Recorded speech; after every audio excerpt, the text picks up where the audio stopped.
Okay, good morning sa inyo mga dads. This is Camshot na Eds. Ang next update naman natin ay itong NSCR Marilao. Nandito tayo ngayon sa Milias. Yan, i-check lang natin to kung ano na yung progress dito sa tapat ng SM Marilao. Last update natin dito is a month ago. Yan, i-check lang natin. Yung LG na nanggaling sa Bukawi, naka-stay lang muna siya dito. Kumbaga nakatigil pa kasi ginagawa pa yung poste dun sa susunod na span, kaya tambay muna siya. Bali yung isang LG na nasa south ng SM Marilao, gumalaw na. Medyo matagal-tagal ding napahinga yun, siguro mga 2 months or hindi lang. Ano na siya eh, tapos na kasi yung poste doon, yung cast in situ. I-check natin kung ano na yung progress niya ngayon. Okay mga dads, hanap lang tayo ng spot. Okay mga dads, na-take off na po natin ng ating drone. Ang nakikita nyo ngayon ay yung viaducts, NSCR Marilao viaducts. Ito yan, yung lugar na yan, papunta yan ng Bukawi Station. Ano na yan, kompleto na yan. Kompleto na yung viaducts na nailagay mula doon sa NSCR Bukawi papunta dito ng SM Marilao. Hindi na natin masyadong lapitan, i-check na lang natin sa malayuan. Yan, ayun o, haba na yan. Yan yung sinasabi ko, yung LG ditong nakahinto. Tingnan natin. Yan, silipin muna natin itong viaducts dito. Yan, yung nakikita yung LG na yan. Yan, napitan natin ng konti.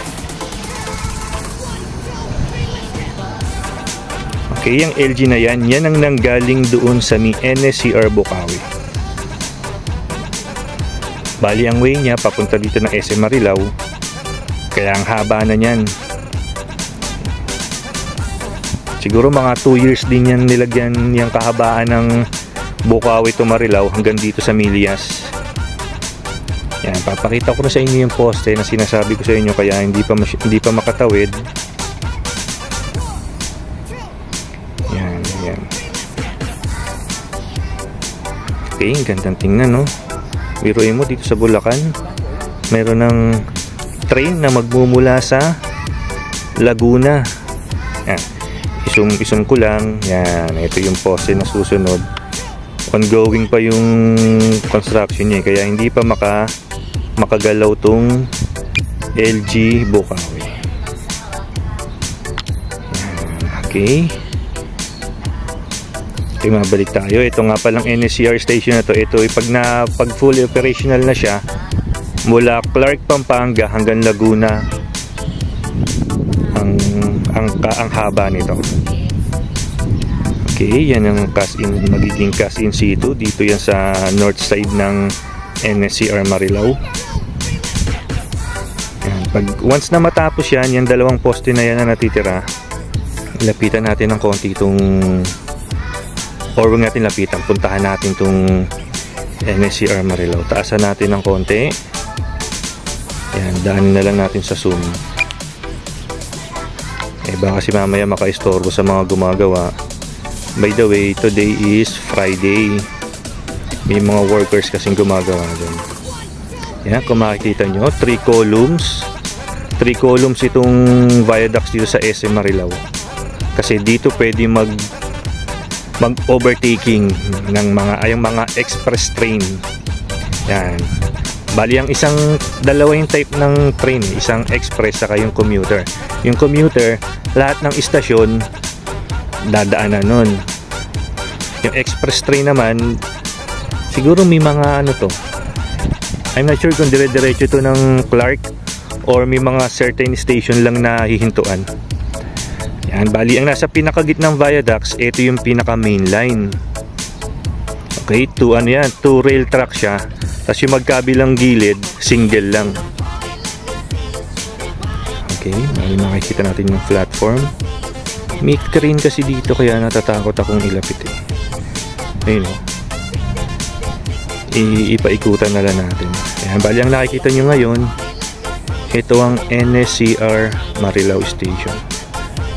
Beside siya ng SM Marilao. Bali yung SM Marilao, yung harapan nun ongoing construction din. I-extend siya ng 2 level.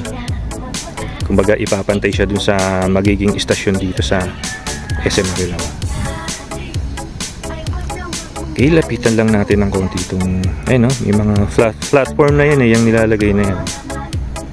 Okay, tapos sa susunod, pagka natapos na yung mga rebar na yan, lalagyan naman yan ng roof trusses. Sunod nyan yung pinaka roof na. Yan, makikita nyo.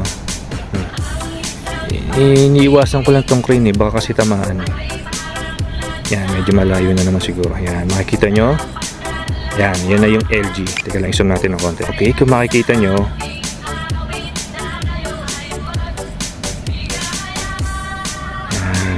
makikita nyo yung LG nasa north side siya.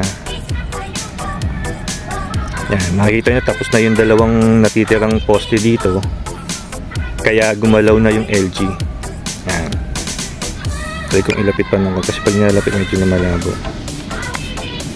Yan, mamaya pag ikot mas makikita natin.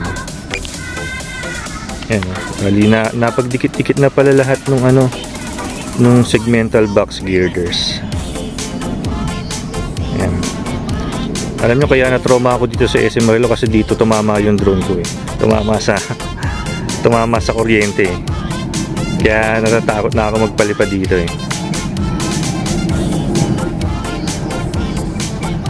Okay, bali yan, nakikita nyo dalawang poste ang natitira bago matuloy-tuloy yan ng yan, ay nakikita nyo yung viaducts papunta yan ng May Kawayan. By the way, yung sinabi kong di ba dito bumagsak yung drone ko, sa mga magkakaproblema sa drone, i-message nyo lang si Dr. Drone or si Doc Amor Jose. Doon ko pinagawa yung drone ko. Ayan, ikutan lang natin to. Ayan, ako medyo umihina yung signal. Ayan, bumalik. Minsan nakakatakot pagka nag-drone ka tapos medyo malayo. Actually, nasa 900 meters pa lang yung layo kaso siguro may mga nakaka-interfere sa signal. Yan, nakikita nyo.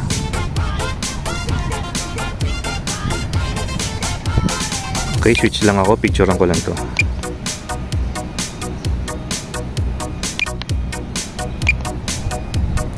Okay, ikutan lang natin. Yan, kung makikita nyo sa may katabi, ayun o, ginagawa na rin yung sa may SM Marilao. Yung crane pala, dun yung sa may SM Marilao sa harap.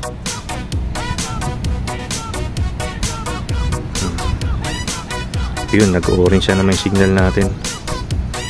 Nakarangan tayo siguro. Ayun, bumalik na naman. Kita nyo yung NSCR Marilao. Nakikita nyo sa di kalayuan magiging Bulacan Airport. Tanaw na tanaw siya oh. Kaya sa mga pag natapos yan, sigurado magiging no flight na rin tong lugar natin. Yan, tingnan natin itong progress dito sa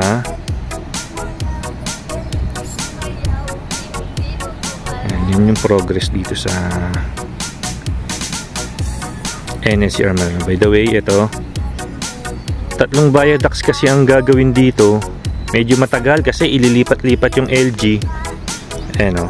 Ito munang isang yung north side ng viaducts muna ang gagawin, yung pang single track. Yan, pagkatapos na maidiretso yan doon, ililipat naman sa gina, kaya matrabaho Nakausap ko yung workers dito last week, sabi may git isang buwan nilang gagawin yan. Sabi nga kung isang diretso lang daw yan, mabilisan lang daw kaso nga ililipat-lipat pa ng position yung LG. Okay, dito naman tayo, balik tayo, malayo naman tayo sa crane. Yun lang kasi nakakatakot baka tumama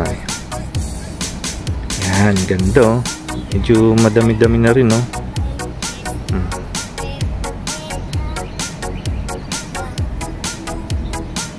Okay, check lang natin itong isa to sa mga Ito 100, ano to, ang NSCR project is 148 kilometers mula sa Clark, Pampanga hanggang Laguna. Ayan, bali sa ngayon, ang ano muna siya, partial operation muna siya sa last quarter ng 2026. Bali ang mangyayari, yung mula NSCR Valenzuela hanggang Malolos muna yung magiging operational. Kaya kung mapapansin nyo, puspusa na talaga yung paggagawa dito sa NSCR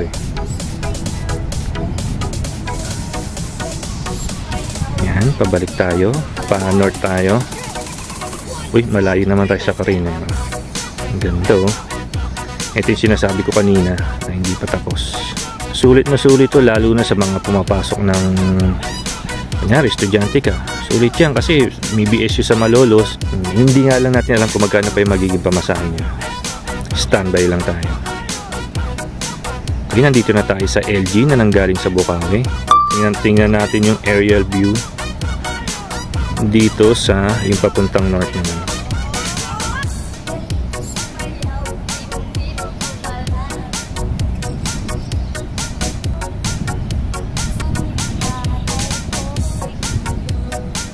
Yun oh, ganda oh. Haba oh. Hanggang ano yan? Hanggang sa Ciudad de Victoria, sa may Bukawi. Yun, nakita ko na yung drone ko, yun oh.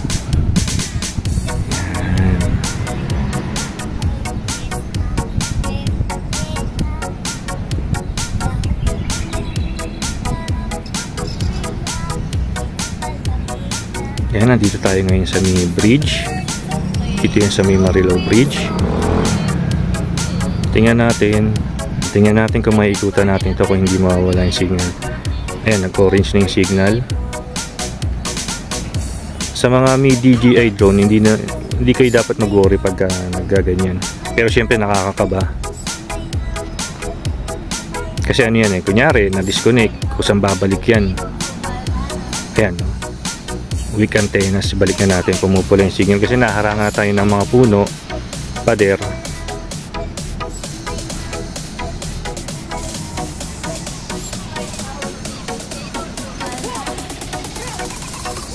Okay, yan, makikita nyo.